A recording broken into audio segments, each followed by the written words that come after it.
Okay, now we're ready. That was a little joke on our guest there, just to see if he's paying attention here. Guys, what is up? We are back. I don't need to yell into the microphone like that. It's been a while. I'm coming out of hibernation here. It's good to be back. A little brief intro here. Guest, just wait one moment here. I got to show them my sick hat. Did you see my hat I was wearing? I think Trick? so, yeah. Yeah, dude. Philly. It's a Philly thing. You know what I mean? I'm a big Philly guy now that I'm up in the East Coast. I'm a Jersey boy, okay? Yeah. You know what I mean, guys? All right, enough about me. We'll get back to me. I'll talk about me another time and make a video about it if you guys care to know what I've been up to. It's a lot of Dota. It's not very interesting. But I am sweaty here under all these lights, and I am joined here today. We're back once again for Laying It Down with Big D, coming to you live, 12 p.m. Eastern, every single Friday from now until the end of time. And today, to help me hoist this beast back into reality, I have got North American Counter-Strike up-and-comer, Jersey land-goer, Tr1ck Stanton. Patrick, how are we doing today? Doing great. Good to be with you. Hell yeah, dude, I am sweaty. Let's put the hat back on because I'm sweaty under here. I had a moment here with Patrick where I called him and nothing was working, and I was just sweating bullets for 10 minutes straight. And now I'm under two hot spotlights. So, anyway, how are you doing? You playing in some Dust 2 Eagle Masters later, right? Or is it Crossfire? What's going on over there? You play with Detonate, right? We used to be with Detonate, no longer. That was a little bit Who are ago. you now? We're with a Redacted Society. It's been about a year, if not a little bit more, with them. Um, so been under their banner for a while, and things are going good. Great people behind that organization.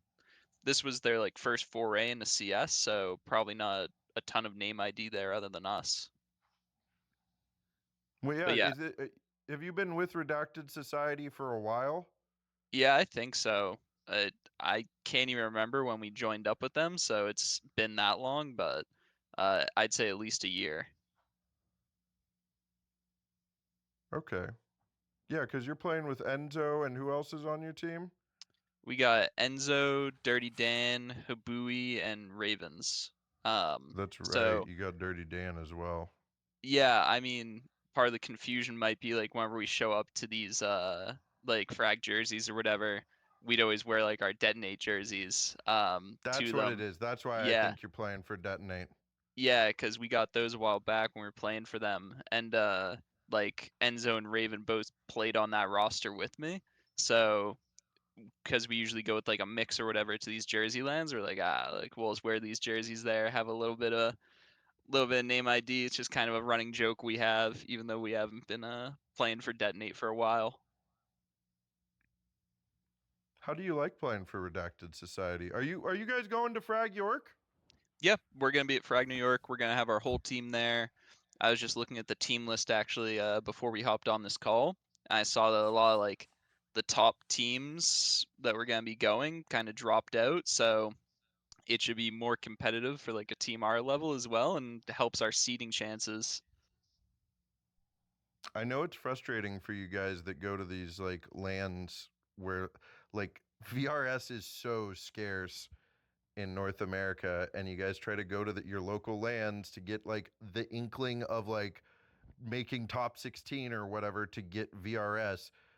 Oh, but here's 16 international teams that have like entourages flying with them to come out to these tiny local tournaments. How the hell are you like what how do you prepare yourself for those matches?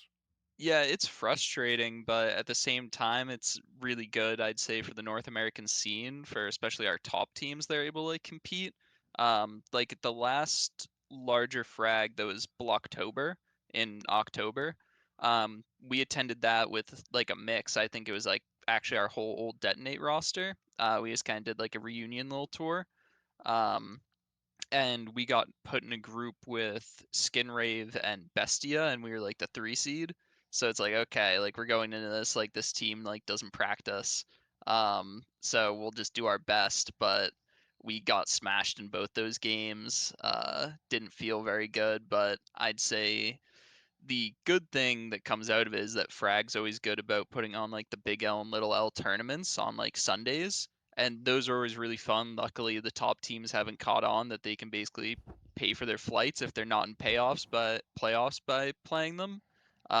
So it's always fun to have like a whole day of just like playing these groups and like best of threes, and we always make it deep in the Big L. So it does make it worth your while, even though you know when you go to like a Frag New York that you're probably going to be scraping for playoffs or not really have a good shot at it. Yeah, I do really appreciate that about Frag. Like that's part of the thing that like drew me in as well as a volunteer is like seeing that like, oh, like the first one I went to was Frag 18 in Hmm. Kansas City in December 2024, and they had the dodgeball tournament. They had the Big L and Little L. Like they had all this stuff going on as side stuff that I thought was like, man, that's really cool. And then I noticed that they kept doing it every chance that they can. They don't always do it. It's not a guaranteed thing because like space and time might be constrained depending.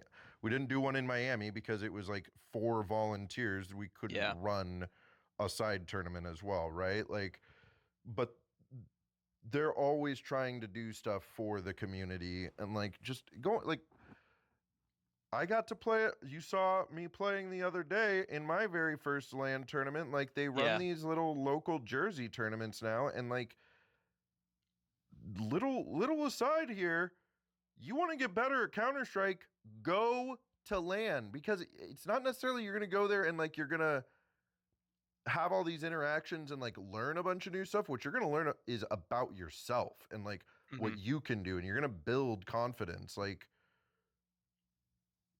Yeah, yeah, how long have totally. you been going to LAN? My That's my first, question. I was about to talk about myself, but don't let yeah, me do that, Patrick. my first one was in 2021, and I think what you said kind of fits perfectly with like my story and how I came up in the scene, in that I was an open player when I went to my first one, 2021. I went with just a couple of buddies that were like on an IM team at the time, and we got absolutely smashed. This kind of starts my saga that we preambled a little bit about with Jachro. Is he was there with Yes. it with a advanced mix or something. I know it was like him, Kraken, Sluggy, and we just got demolished by them, just 2-0 in groups, and then we lost to another team as well. So we were out 0-2. Um, but even though we didn't really get to do anything, it just kind of lit a fire under me that was like, okay, like this is something I want to keep doing, even though we spent a lot of money for a weekend just to go 0-2. Um, that's kind of where it started for me, and I don't think I'd really be playing Counter Strike competitively if there wasn't a LAN scene like Fragadelphia around. It LAN is the epitome of what I want to compete for, and just being able to do it in person, I think, is just the purest way Counter Strike is meant to be played. I'm making sure I'm recording here. And the answer is yes, we are. Yeah, dude, I'm I agree. I got listen, we got spanked on Saturday, right? Like we went 1-1-1. Not the Hmm. worst. Yeah, Played teams like Wanted Goons and Fastman who have a decent amount of LAN experience. Not like they're great, but like as far as those jerseys go, they're very comfortable playing there, right? Like and even though that happened, all I have been thinking about since that day is when can I go play LAN Counter Strike again? Because yeah, that is it's you realize that that's the way the game is meant to be played. It was never meant to be played by a bunch of cave dwelling trolls all connecting 10 people from their rooms to the server and playing that way, right? Like the in-person connection of LAN is such a unique thing. And yeah, I do. You guys, I meant to tell you that there is a heated rivalry where I don't know about you guys. I hope they bone by the end. But yeah, Jachro. fellow, our beloved Jachro, everybody knows him in NA. He's laying it down alumni, is heated rivals with Tr1ck. But before we get into that, because I want to know more about that and the history of that, that's especially funny that you've probably said some things to him about being hard stuck in Maine for the last couple of years after he was out there with an advanced squad in 2021. But I want to go back in time and I want to hear the beginning of your story before we start getting into some of the more uh, thoughts on NA and land stuff. What is your earliest memory of gaming, and how did it lead you to Counter-Strike? I think my earliest memory has to be I'm born in 2001. I have an older brother, so he was always a little ahead of me. But I think the first memory I have is like a Game Boy that my parents like got us. We had one between the two of us and playing like different games on that, like Mario and like Pokemon is probably the earliest memory of gaming, and then that obviously transitioned into probably for what a lot of kids my age it was is like you play like on the Wii, like Wii Sports, all those different titles that come out with it. But I'd say I like really got into video games when we got an Xbox 360 for Christmas one year. That was a big Christmas for us to start playing, and being a younger brother, I got to play all the games I probably shouldn't be playing at that age, like Call of Duty and Battlefield and all those and Halo. So a lot of good memories of us playing in our little in our little cave down in our basement. We were just in an unfinished basement. Our parents like didn't want to hear us like yelling at video games all day, so they stuck us down there. Um, but that's where I kind of really got into it throughout like middle school, and I'd go over to like my friend's house and like play on like their like PlayStation 3 or whatever, and like be able to like trade back and forth like what titles like they had. Um, so that was that, and then I think in like fifth grade to early middle school is when I started to get into like computer gaming.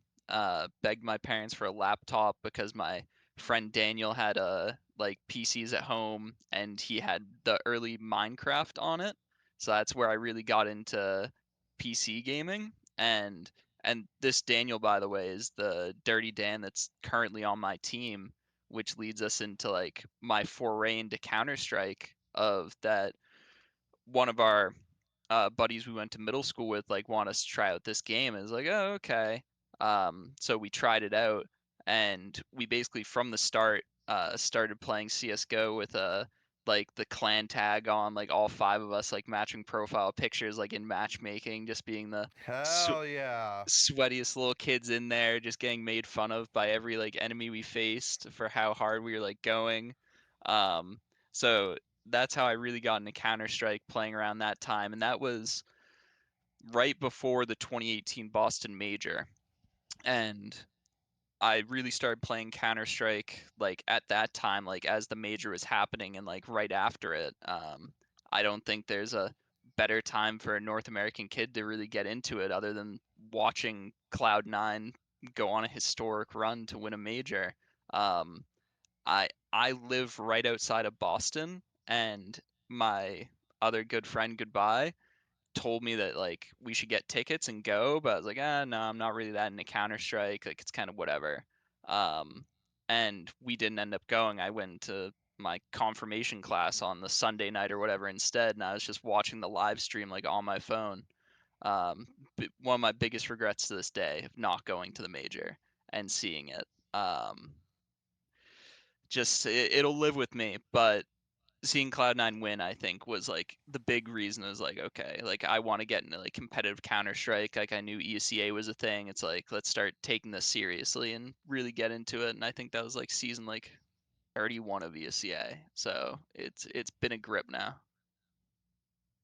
Season 31. Yeah. That's early, big dog. Yeah. I've been playing for a while. I How think old are like you? I'm 24 right 26? now. 24, 24. 24, 24. I started Not playing that Counter old, guys. Strike Come on. like fairly late in life. I was like 17 or 18 when I started to play. I know a lot of these kids now start playing when they're like 12 or 13. That's why they come out so cracked.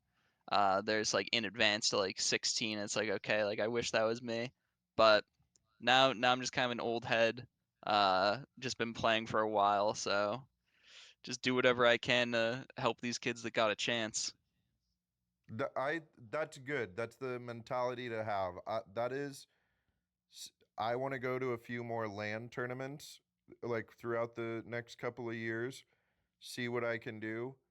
Not necessarily like push professional levels by any means. Even like if I play even a frag 10K, I would be really surprised. But like going to more land and getting more land and team experience, and I also would like to like do some form of coaching, but more for like a younger generation of like middle school or high school kids that are like, here's how to like work with your teammates to accomplish a goal, not necessarily just here's how to win. Like, I know I'm never going to be at the highest levels of Counter Strike, but there's still a lot of experience that you can pass along to future generations when you've at least gone to land for a while, right? And like, no matter where you stand on any leaderboard, you've done the real job of going and playing next to people in high pressure situations at these tournaments. So you're gonna have a lot to offer the future generations, dude. And might I add, I'm gonna be 36 in a couple of months here, okay, and just made my land debut. I, s- You're not some boomer. You're a young man. The whole I still world's got in front of time. you. I still got You time. still got time. There's hope for you to make a major, okay? Yeah. Me, the whole community is telling me I'll never be on a professional team, okay? Now, if I got to play in a major one day, that would be pretty wild, but I'm going to let you in on a secret. It's not happening. Anyway, there's time for you. So, you started ESEA season 31. You've known Daniel Mhm. your entire playing career. You guys must live near each other. Yeah, yeah, we live like 2 streets away from each other. I met him when I was like 3 years old, at my Oh, cousin's you've birthday known him your party. whole life. Yeah, so I'm 24 now, so 21 years I've known this guy, and like we started playing CS together, and then we made our first open team together. Like us and like another like North American player, Goodbye, who still plays like in advance and everything. He was on my team like 3 seasons ago. Like he started playing with us, went to the same elementary school as us, went to the same middle school as us. So it was like the three of us, and then a couple other kids from our town. Obviously, we've kind of outgrown them. They kind of stopped playing. But the three of us have kept it up and like gone from open to advanced, like essentially no, I won't say together because I have my open to advanced story, but like they Oh, rose up right along with me. man. They're going to be jealous when you start hooking up with Jachro then. It might be Dan might get a little jealous. Or maybe you guys join forces with Jachro. Hey, little three men never hurt anybody. Yeah, get yourself a nice menage a trois going. Um, yeah, tell us the open to advanced story. Let's hear that because that's always a climb. You started ESEA season 31. That would have been 2018, right? Yeah, yeah, right around there. So Right after the we Boston E League major. hmm so we played like in some teams like me, Dan, Goodbye, for a little bit. We failed in open playoffs probably 4 times, just could not make it. And then uh, I got picked up by an intermediate team with Goodbye, just because they need an IGL and they needed two. So joined them, played a season there, but then I was like, like I don't know. I was going into my freshman year of college at that point. I decided to like take a little break, so I like left that team. But then there's like an itch that I need to scratch. So I decided to make my own open team, like from the ground up. Recruited 4 guys, um, and then we qualified like for IM that season. And then obviously some roster changes were made here and there. I'm the only original member left as it's like my team. But I was able to take different iterations of that roster all the way up from open to advanced, which is probably like one of my proudest points is that I was able to do that. And obviously the next step would be get some VRS up and start making it to ECL and all these different things, but we'll see if I'm at my ceiling or not. No, you're not. Hopefully not. Hopefully not. I think that's one of the big. I think that that's something that, like, at least in my experience, because while I'm not at the highest ranks of Counter Strike, or I'm still like in the top 1 percentile of players probably that like take it seriously and skill level. I have been playing video games that way my entire life for 35 plus years. And something that I've learned in that time is like we love these competitive ones. They remind us a lot of sports and like team sports that we played growing up and the competitive edge of all that. Those have a very definitive peak when you take them really seriously because your body can only do so much. Hmm. There is a peak to what your body can do reaction time wise when it comes to video games, but I really personally believe that video games as like even a competitive sport are much more like learning a musical instrument. You're Mm. going to have peaks and valleys, but like it's a lifelong journey that you can go on that like when you're 70 years old, yeah, you might not have flicked to that guy nearly as hard as you would have 50 years ago when you were a young man. You can still play the game and understand what's happening because your brain is functioning, right? So I just refuse to believe that a single person I'm not at my ceiling yet. I keep Hmm. going up and I've been playing for 12 years and I'm going to be 36. I refuse to believe any one of you 20-year-olds are even remotely close to your ceiling. I think I'm going to lay this down for you. Now Big D's laying it down on you. I think that one of the things that happened in North America is that the climb from open to advanced is such a mountain, but on the grand Counter Strike mountain around the world, it's a very small hill in Yeah. comparison. So I think a lot of the players spend a lot of time getting from open to advanced in their early 20s and then realize there's an entire mountain ahead of them to climb for like real competitive Counter Strike.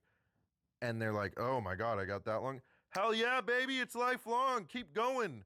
Let's get some 40-year-old. Look at Maestro Mike out there.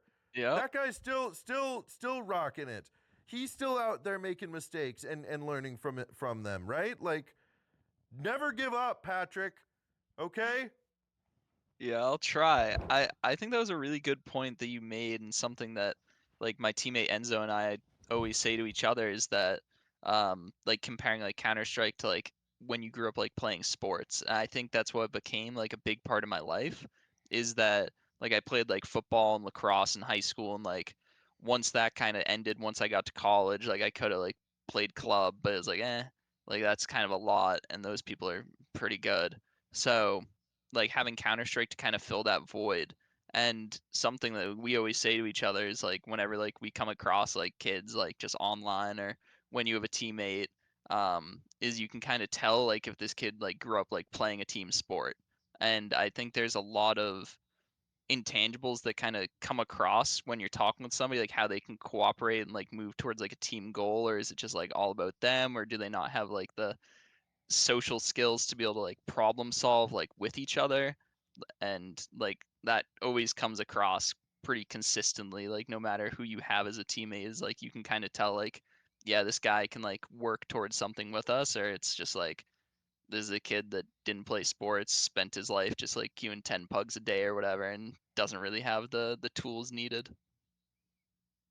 Uh, yeah, I mean, I recently met somebody who was like a 1300 elo player and they were determined to get better at Counter Strike, but like they had such a backwards way of thinking they were going to get better at Counter Strike because they just wanted to spam pugs. Hmm. And I have spammed pugs for 12 years straight. I've never made it past intermediate, right? Like I'm happy just playing open now with my friends. I don't really care that much anymore. But like I did not develop good habits as a teammate in Counter Strike by spamming those pugs. You can go play competitive Counter Strike with your friends right now. And yeah, you're going to get destroyed probably. But start developing those fundamentals, right? And like, yeah, because there's I don't know. You go to LAN and you see what a different game it is and how you need to be able to work through that emotional regulation and stay cool, calm, and collected and still get your teammates confident and still bring your confidence and Hmm. it's you're playing a different game when you're just spamming pugs all day and you're not getting better at the one that you think you are playing. Yeah, and like there's there's such crazy levels even like at the Jersey land we were both just at. We were looking at like how some of our group was playing out, seeing how like other teams did, like what they play. And it's like this one team in our group like 13-0'd another. And it's like, okay, like should we be worried about these guys? And then we play them and we like 13-1 them. And then when we play like a different team like Wannagoons like beat us like somewhat closely, but it's like the levels that like you even get in like a 13 team tournament is just like crazy of that this team can like absolutely demolish like another but then just get absolutely wiped as well. um so the levels to it and just trying to learn from it I think are pretty key. But for all, I think there were a couple of teams this one that it was like their first LAN. I was helping like walk a team through like how to like do the vetoes like in server for their match. So just seeing new teams still coming on the scene and like starting that journey that I started years ago is refreshing to see as well. That there's still people coming up and still people kind of investing in the scene, and having like a fun day with their boys. Exactly, because something I was thinking about too is like, while you may never like really hit your peak, like I was saying, skill wise in a game like Counter Strike, your desire to compete may peak, and that goes away, right? So to see Hmm. like you may not go to LAN forever as you start getting older and people have families or whatever, but like seeing the next generation of like, hey, okay, this thing's not gonna die if I leave it, and like there's new people coming in, like you said, like there's a desire to pass along the information that you've gathered as a human to the people that don't have it that are coming up behind you. So again, even people like me that have never been to Zeph on my team, the other caster for Frag, Hmm. he'd never been to a LAN either. That was his first time playing, and he's 23, 24 years old. So it's a big it just go to LAN, okay? Yeah, I'd say the biggest thing that I'm not the best about, but I should have Uh-oh. been, is that when you're at these lands, and especially as you're like a more unknown player, it's like your first, second land, like talk to people. Like if there's a team that like absolutely destroyed you, like you don't need to like find them like right after. But if you see them sitting around, like approach, like introduce yourself, like conversate with people, like make connections. And I know for my teammate Enzo, when he was coming up, we'd always make fun of him because we'd say like, "Oh, Enzo's off glazing again, like off glazing like better players." Try to like make a connection, but it paid off for him. He made connections, got on teams, like as he like improved skill wise, because they had a name to the face. They know like, oh, this is like a normal dude. He can like talk to people. And that he like wants to grind and compete. So putting yourself out there, making yourself known, can pay dividends down the road. Like for you as a player, but just as a person to make connections within the scene as well. I love that.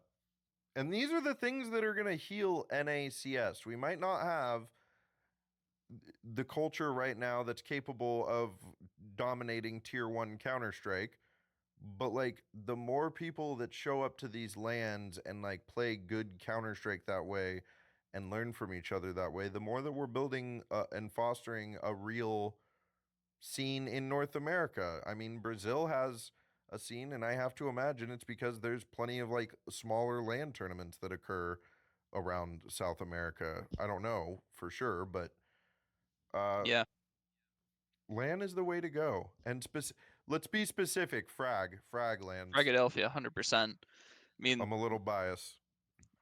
Frag's been there for North America when like nobody else was, like before VRS. Like a lot of the guys at Frag just do it for the love of the game. Um, it's great to see. It's like I'm sure they're not raking in the dough from hosting these events. It's just they love the game and they love the scene and they support it when nobody else will. So it's just big props. Steve, if you're watching, that's one. We're gonna see how many people. There's nobody. I don't. I've not talked to one player that's like, God, dude, I fucking hate frag. Fuck those guys. They're making so much money. I know it, dude. God, I hate them so much. Fuck them. No, dude. Everybody is super grateful to frag. Look, if you could have a frag tournament anywhere in the world, where would you want it to be? I mean, I got two picks, I guess. I'd go Boston or Washington, D.C. because I grew up around Boston, and that would have been nice for me when I was like a little younger, that I wouldn't have to drive all the way down to Philadelphia. But now I live like right outside of Washington, D.C., so save me the 3.5 hour drive at like midnight when I'm like leaving New Jersey. Like just have it right Dude, next to somebody me. I live 30 minutes from like it's a 30-minute drive from Rowan for me Yeah. for those frag jerseys. I'm listening to some of you guys that are like driving back to Long Island or like driving back up to upstate like upper Yeah. up northern Jersey. I'm watching you're driving to Washington D.C. apparently. I mean even those small Jersey lands, dude, like there's people traveling for those. Like the last two have had people fly in for them. Like Yeah. Sharpie on Jachro's team flew in for this one, and Memories had Fezera Mhm. uh fly in for the last one as well. So yeah, I mean Yeah. people are start these are should anybody be scared? What's some advice for somebody you would give to coming to their first land?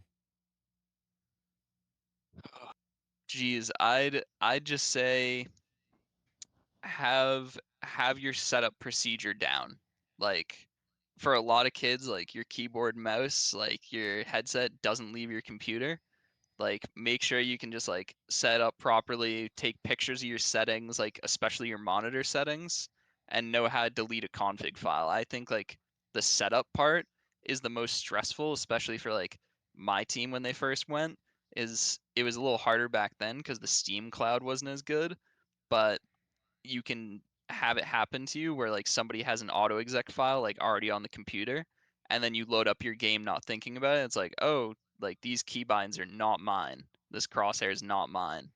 Yep, And depending on the setup time that you get before your match, it can save you a lot of agony and like let you warm up properly and like get comfortable. So the less you have to worry about like the technical issues, I think, like the happier you'll be and that you can just focus on the game. that's good advice. Yeah, that's something that I didn't. I ended up taking like 20 minutes to get ready because I kept finding something that I was like, oh wait, no, this setting isn't quite right here, Yeah.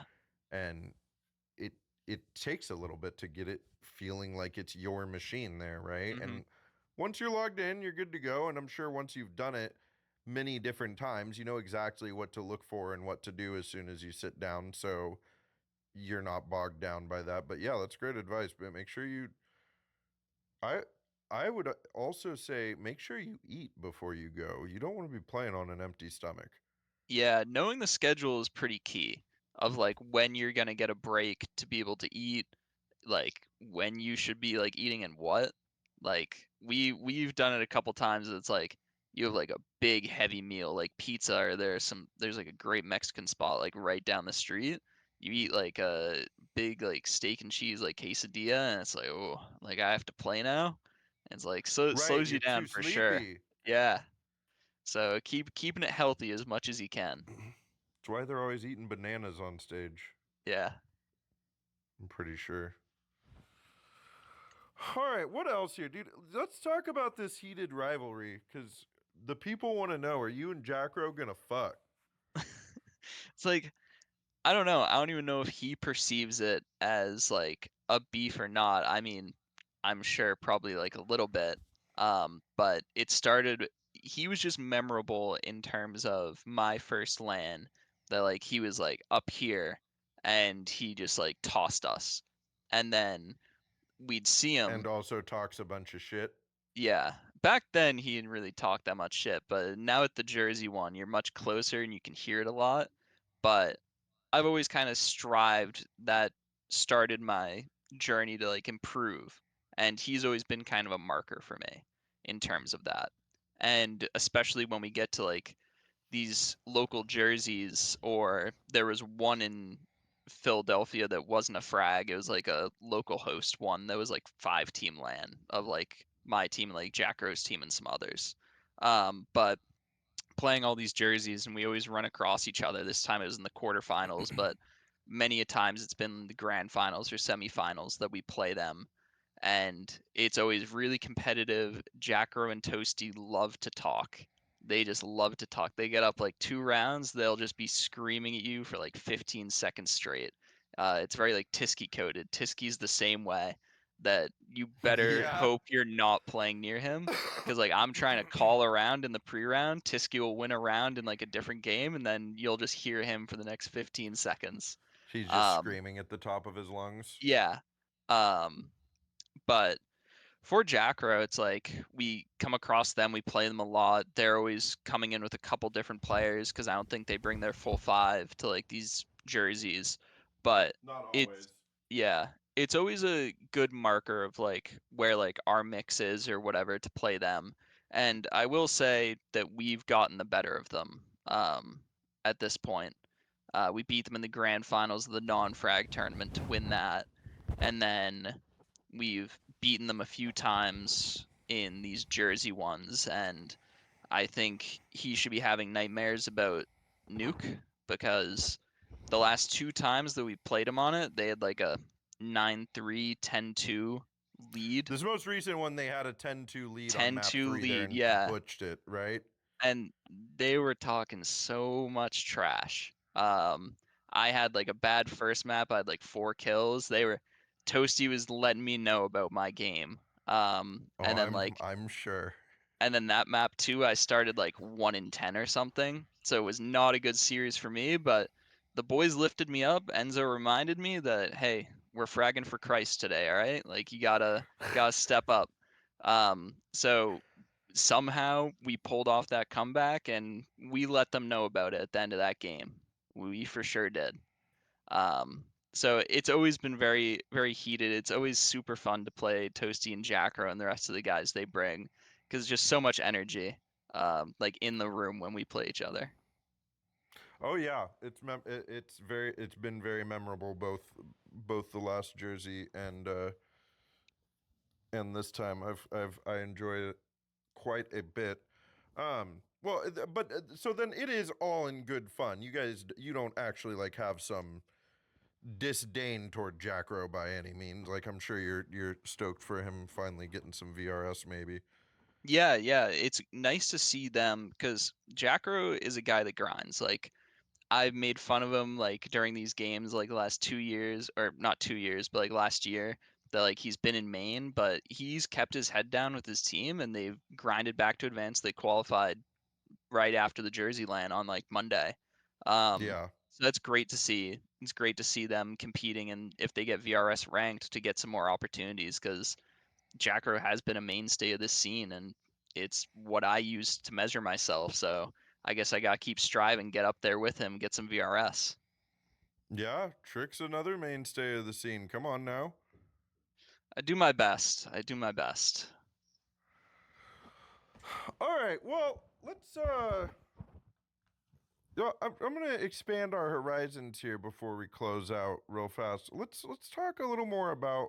We've talked about Tr1ck and his history with Lan and Jachro and Dan and Enzo and Redacted Society and a lot about Frag and a little bit about Big D as well. But I want to know, outside of Frag and Lan and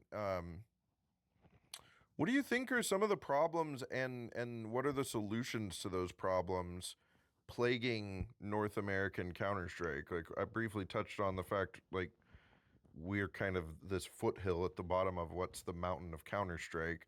How do we grow to be a part of that mountain? hmm I'd say it comes pretty much down to HLTV coverage on a lot of our events.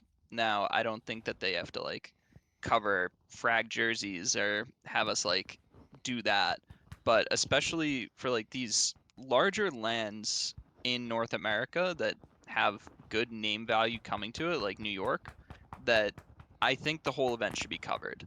Um, it just gives opportunities for teams to prove themselves and make things a little bit more competitive in terms of when these online invites go out for like Dust 2 and these different things, that it gives teams a foothold or a foot in the door to be able to advance and prove themselves. Because right now, there are a bunch of teams in advanced and in North America that just don't really have the chances to really show out.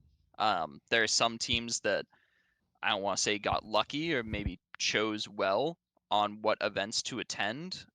Like Rain Above, I think is a really good example of this. Is that they attended some lands in like Seattle and like all over the North America, and they were able to get VRS from it and get a foot in the door, and then I'm going to from stop you right there. They mhm, got nothing in Seattle. None of those nothing in tournaments Seattle. out. None of those tournaments out in Seattle have been VRS. That's part of why Colin was such a champion for people to go to those tournaments, Yeah, because they never got shit from those tournaments because no other VRS teams were there. yeah, But I do know, but they did get a lot of experience playing there and got confidence winning like those small tournaments. So it has carried over to other events as well. yeah. Sorry So no, all for good. interrupting. Wherever they got the VRS, it must have been some of the East Coast ones then. But they got the foot in the door in terms of VRS, and then they got opportunities. It also allows the players to be seen. Like Colin now is on Chicken Coop.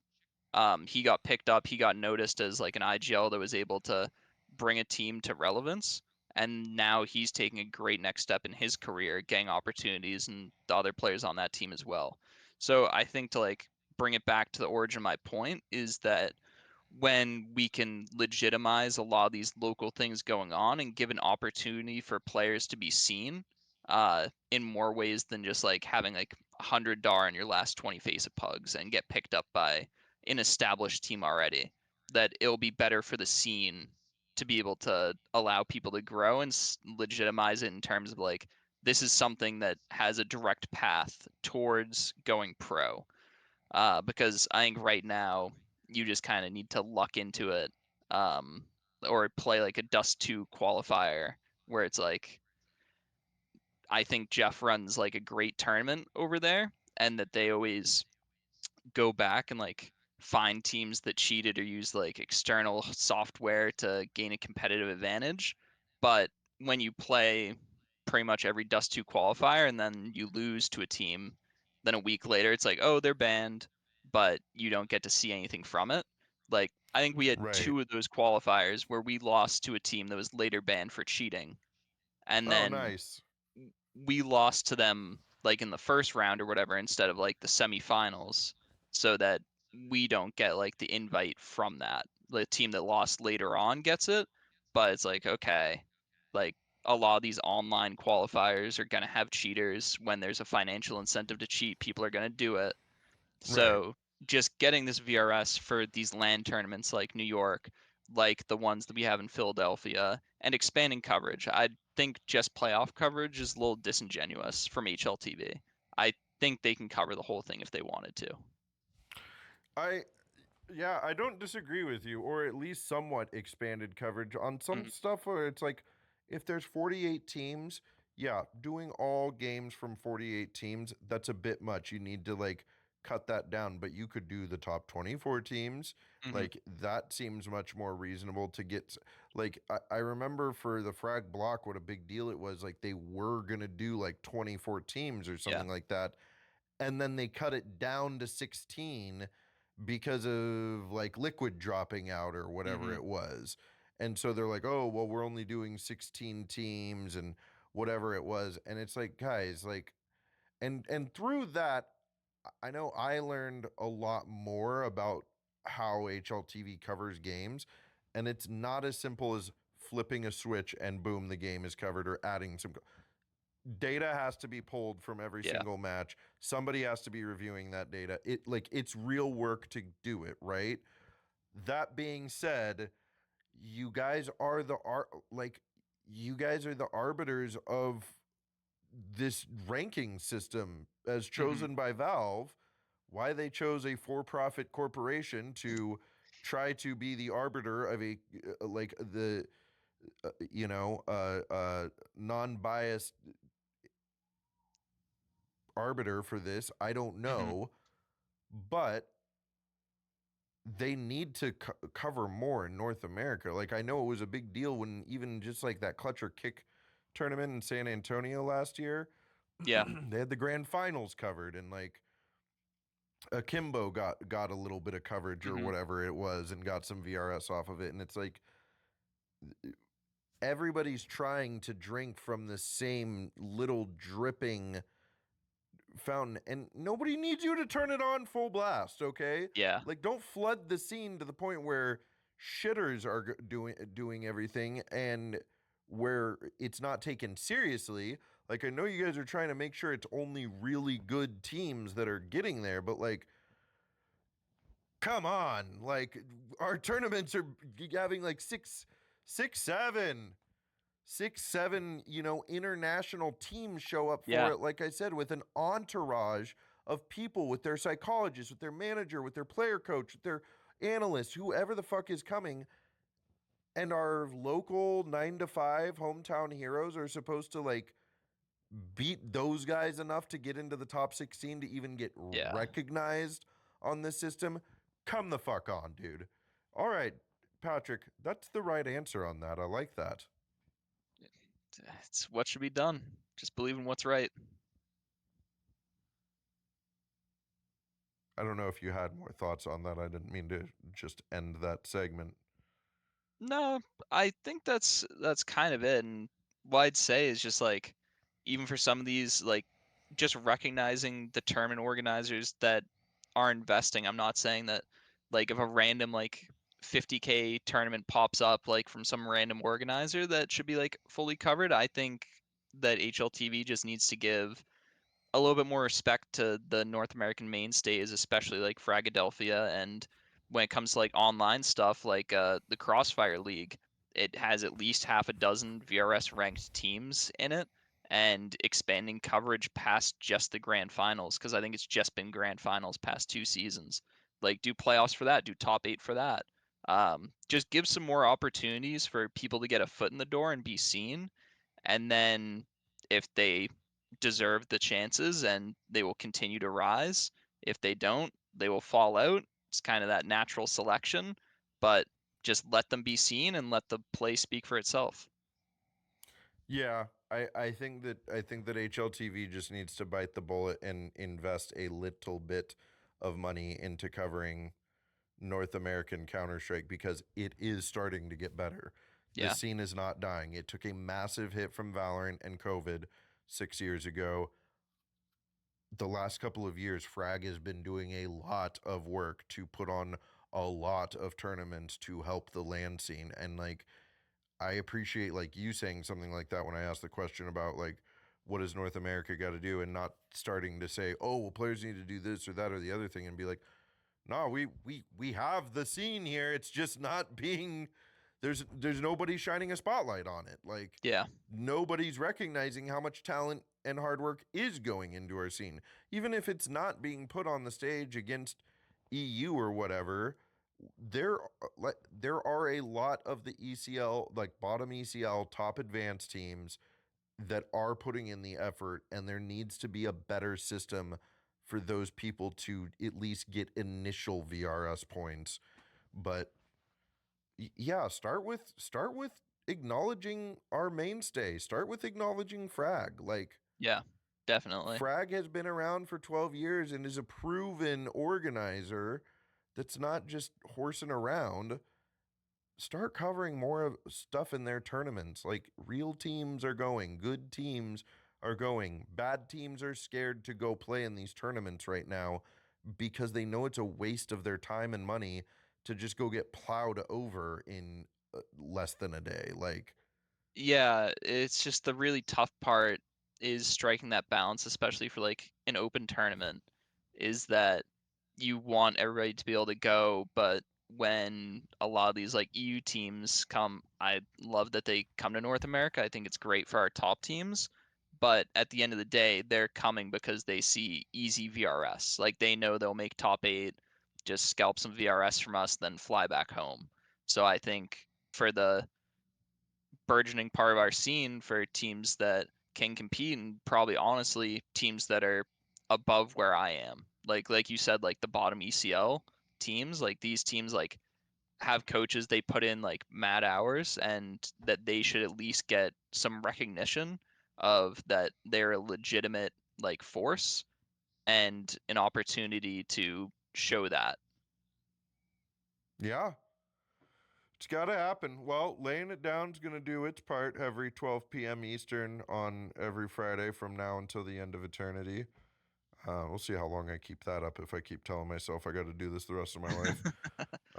It's a quick way to make me never do it again. um, but yeah, dude, I agree, and I think it takes more. All of the players talking about it, being vocal about it online, like HLTV is not going to get to hold on to being the arbiter of this forever if Valve smells that they're not being fair about it. I don't Yeah, think Valve cares that much about it. Like, Counter-Strike is doing just fine from their perspective, yeah. regardless of the region. So, but yeah, I mean, everything's just been so concentrated in EU over the last 10, 15 years. It's like, guys, it's really cool you guys have built this industry over there, but you're at a point where you're like trying to gatekeep it to stay over there when it Hmm. can be an international thing. And like, let's all help each other out, right? Like, that's what we need to do. Yeah, I mean, you even see teams like Voca is in Europe right now. Marsborn is doing their Brazilian tour at Brazilian lands to try like get this VRS, and I think that we could be giving opportunities for them to compete in America. If more people have VRS, more chances for it. Let the Europeans come over to us. Like if they want to win it, that's fine, but I think we should have a large enough circuit with the amount of teams that we have to compete in North America and get it recognized and just have it recorded that this stuff happened. I think is key in being able to have North American teams like just play in our own circuit, let people flow into it. If Brazilian teams or South American teams want to come play, I love it. I played against Bestia in Blocktober and it didn't feel good, but it's great that they're coming over. It's great that a lot of our top teams like get to play them, and especially like what we used to see in North America, especially like pre-COVID and I guess a little bit after, is that especially like when teams used to come over for Pro League, um, when it was like hosted or these different tournaments, that it would also improve the practice in North America as well. That like these teams would like be here for a week, they'd still want to practice, and our top teams would get to practice against them and improve off that. I think if we have more lands or more recognition for our lands, we'll get to see more and more of them. Thus, more teams come over, thus the ecosystem is growing. But if we don't record any of this or even admit that like the first stage of a tournament happened or whatever, then we'll never see that growth that's going to improve the scene overall. Here, here. I like that. All right, Patrick. I think that's just about enough from us here today. I know you have a match here in an hour and a half. I do have a couple of closing questions I want to Hmm. ask. You and I Sure. talked about it prior to the recording, but where does the name Trick come from, Patrick? So, as was softly alluded to, Trick comes from my name, Patrick. It was a Oh, bombshell. I Um, know. it was a childhood nickname that my brother gave me, Trick, because I was always just a little mischievous and stealing his things as a younger brother does to an older brother. So that's where it kind of came from, and then had an Xbox gamer tag, Irish Trick 71, Irish Trick, random numbers, and then eventually that got shortened down to Trick once I started to play more competitively. One short little word, nice and snappy, looks clean on the leaderboard. It's not bad. Uh, are you actually Irish? Yes, yes, very Nice. Irish. I have the Irish blush to prove it. I'm also Irish. I haven't taken the ancestry DNA, but I know my last name Morrow is Irish, Yeah, and I'm also Swiss and German, so I got that going on for me. very nice. Yeah. Are you pure Irish? I think I got a little bit of English in me, which gets me a lot of heckles from pure Irish, but got a little bit on my dad's side English. Fuck them. Who cares? Who cares? We're all gonna be one nationality in a few millennia here. Yeah, One world, one government, one dream, one race, indeed. and they all worship Counter-Strike. That's my fantasy. That's the dream. Dream is become president and then institute Counter-Strike class in every school. That's how we make North America great again. That is how we make North America great again. Yes, exactly. Okay, let's not derail ourselves into political stuff. That's a dicey subject in Counter. I think that Indeed. that not getting into actual politics. Just as a side note. Oh, hang on now. Hello. Hello? I accidentally hung up. Um, no, I was gonna say. I think just as a side note, that's one of the cool things about esports is as hard as it can be kind of to talk about politics nowadays with how like divisive they all are and just especially with what's going on in the world, like you really have people with all sorts of opinions and come from different walks of life in these spaces, and so Hmm. that also is a really good reason to go to LAN, because you go to LAN and you realize we're all just here playing the same fucking game that we love. Like we don't got to be beefing. Yeah, really, really humanizes you to each other. It does. Okay, I got one last question for you, big guy. All right, shoot. If you could go back in time and talk to a younger version of yourself, what's some advice you would give them? Could be life advice, it could be Counter-Strike advice, it could be whatever you want. If I could go back to 2010 and talk to myself, I would tell myself to invest in Bitcoin, just buy it all up, and then Good advice. start playing Counter-Strike. You're gonna love it. You need to get into it earlier. You need to be a young gun. Get in there. No, I like it. That's some That's really it. straight advice. That's good. Well, and you said oh, and I bet you would tell yourself go to that fucking Boston major. Yes. Yes, go to the Boston Major, please. If I started playing earlier, maybe I'd be playing in it, but That's true. please. You might have been sitting there instead of young Skadoodle. I'd never take Scott's spot. Skadaddy holds a place in my heart. I don't yeah, I don't think you can take any of those guys' No. spots, right? Like No, definitely not. it was the perfect team, Hmm. Until it and then wasn't. they just disbanded like 2 months later, and you're like, "What the fuck happened?" Like Lovely. I dude, that maybe that's what Big D will lay it down on sometime. If I could get the Boston E League guys to come talk about what happened after that. Like something had to have happened, like drastically major, had to have happened for those five guys after being top of the world, best team, to just split 2 months after some slight hardship. Like Yeah, it's crazy. What could have been, but it's not the world we live in. it was a glimpse of what will be Yep, someday for North America. All right, hopefully. Patrick. That is going to do it for us here down at Laying It Down with Big D. Thank you so much for reining this back in. It's been a long time coming to get back in the fold of content creation, and even if it's a fairly simple just phone call that we're sharing with people, I really enjoy getting to do these and sharing them with people. I would like to give you the opportunity to give out where can people find you, any shout outs or plugs, or I guess what the hell you want to talk about? you can find me on Twitter, Tr1ck_CS with a one. Um, Feel free to shoot me a DM. Always happy to talk. But just big shout out to my teammates. Love the boys.